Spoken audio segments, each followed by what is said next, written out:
Oh, sorry. I'm ready for you.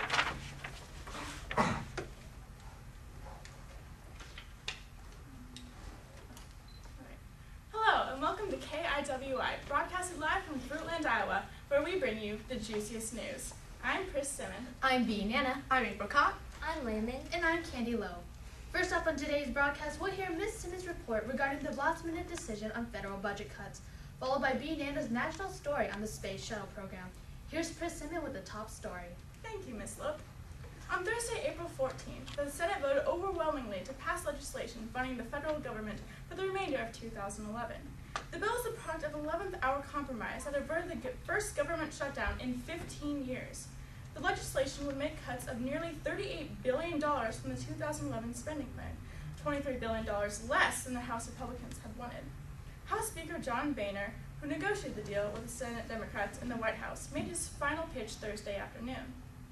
Does it cut enough? No, Boehner said on the House floor. Is it perfect? No, I'll be the first one to admit that it's flawed. Well, welcome to divided government.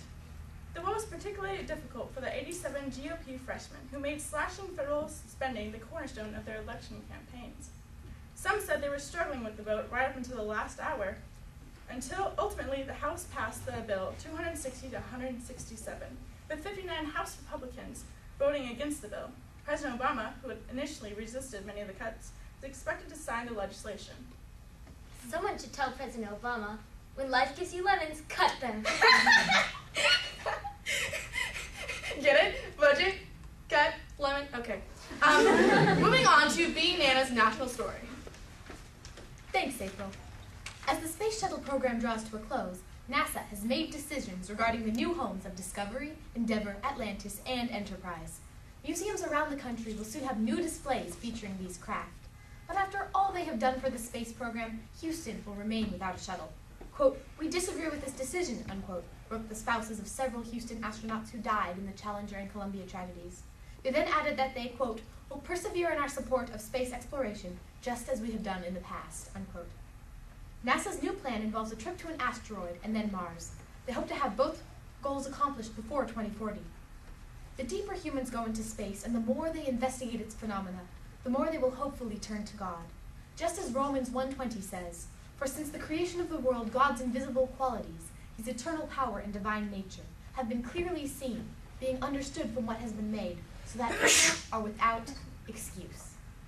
Heavens are so wonderfully designed, such a place should certainly be explored. We'll be right back after a short break.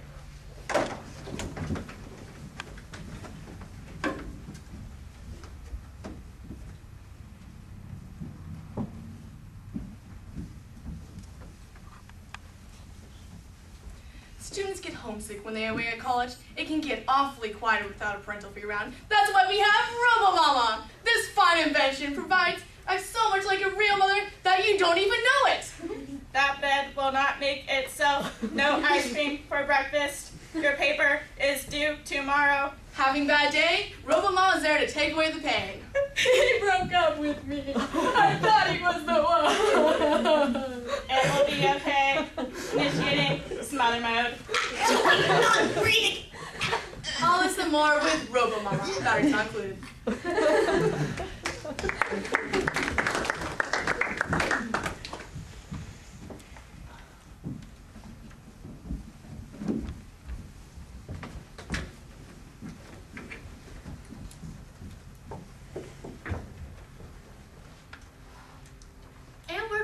KIWI, broadcasting live from Fruitland, Iowa. Now on to Leah Min's international story. One of Britain's most powerful media groups recently admitted years of hacking into the cell phones of celebrities, royals, and other public figures.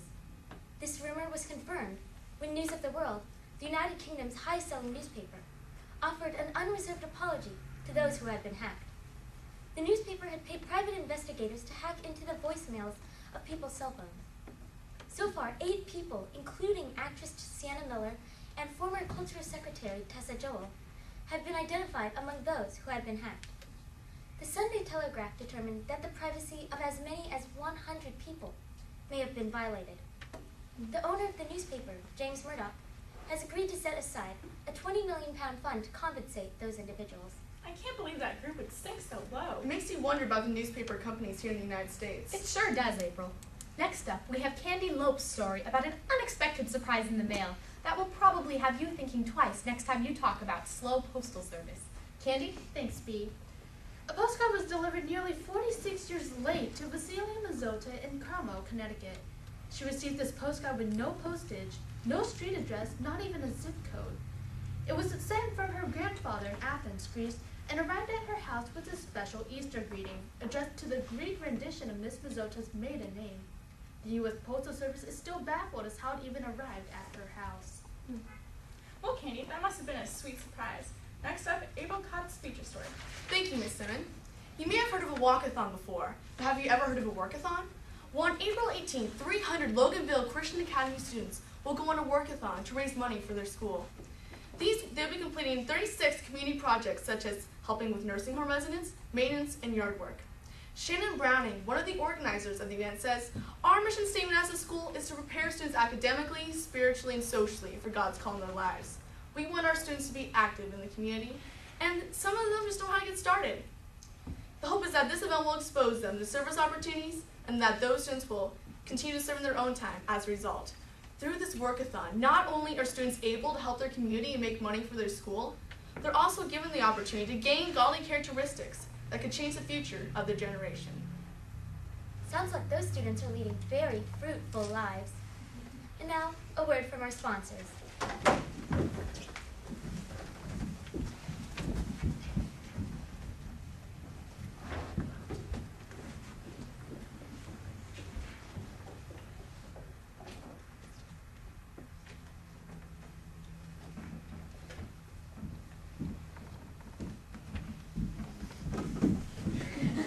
I was unlucky in love. When you're living in a secluded cottage with 3 fairies, you don't get out that much. So that's why I signed up for the dating site D-Harmony, hoping to find my perfect match. Sure enough, Prince Philip came along, drop-dead gorgeous, with the bravery of 1,000 knights. He slayed the dragon for me. But now he won't let me get my beauty sleep.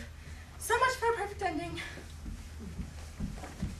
When Eric and I first met, it was love at first sight. Having only known each other for 3 days before our wedding, we have had some differences in our marriage. I knew he didn't like my friends, but trying to eat them was a whole nother story. Fish are friends, not food. I just don't understand him anymore. Look at all these happy couples. You too can find happiness at D-Harmony, where every match is a dream come true. Morning results may vary.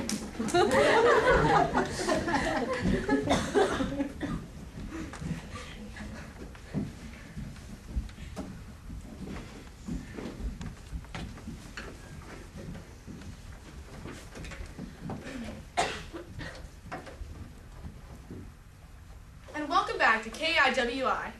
Here's a story about a few hundred slippery characters. A man was arrested in Argentina after the police discovered over 600 snakes and other animals stuffed in the luggage compartment of a bus. The police stopped the bus on the way to Buenos Aires and investigated the passengers' luggage and documents. This smuggler had piled his bags with 444 boas and other snakes, 186 endangered tortoises, and even an armadillo. This man had spent 3 months trapping those animals, determined to sell them. Talk about a wild ride. Wow, that guy can really pack it in. And now, Candy Lope with the editorial. America's educational system has been on a steady decline. The trend has been for teachers with the longest employment and not the educators with the best instructional skills to keep their jobs in this age of layoffs. This is resulting in a drop of the quality of America's public schools. However, Illinois has passed a bill which should result in an improvement to this system.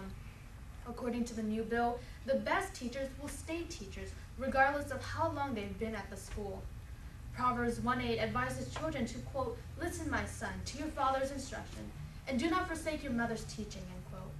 Solomon is telling students to listen to and respect their teachers. When an instructor is not skilled at keeping order in a classroom, those in his class will have a difficult time understanding this biblical principle. Therefore, it is advisable for schools to not only allow the best teachers to retain their posts, but also to evaluate teachers' abilities before hiring them. This will likely result in a growing number of respectful, well-educated citizens. I hope the entire nation will follow Illinois' lead and choose to retain teachers based on the quality of their teaching, rather than the number of years they worked at the school. Very true. Next up, B. Nana on local sports.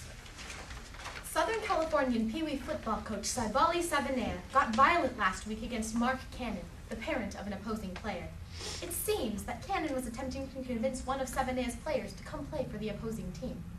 Savanea began by merely quarreling, but eventually resorted to blows. Cannon tripped, hit his head, and lost consciousness. He was taken to the hospital for treatment and Savanea to the jail for booking. Cannon has recovered enough to speak, but there is no word yet regarding whether or not Savanea will be convicted of felony battery. Wow, bit of a temper on that one. We'll be back after these short messages.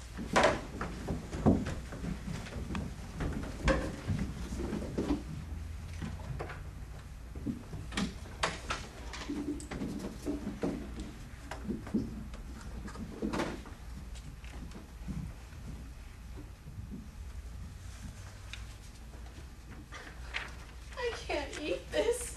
Are you tired of boring food? Ever wish you could spice it up? Well, now you can with I can't believe it's not chicken! It makes anything, and I mean anything, taste like chicken. Just spritz a little bit of it on your food and presto! Your food is instantly delicious and nutritious. It really does taste like chicken. It's like a little piece of heaven in my mouth. It's so beautiful. No more wasting money on expensive TV dinners, cardboard, liver, tofu, even roadkill. Anything is edible with I can't believe it's not chicken. But wait, there's more. Call in the next 5 minutes and you'll receive a travel-size bottle absolutely free. So you can have that chicken-flavored goodness no matter where you go. Chicken! Call now!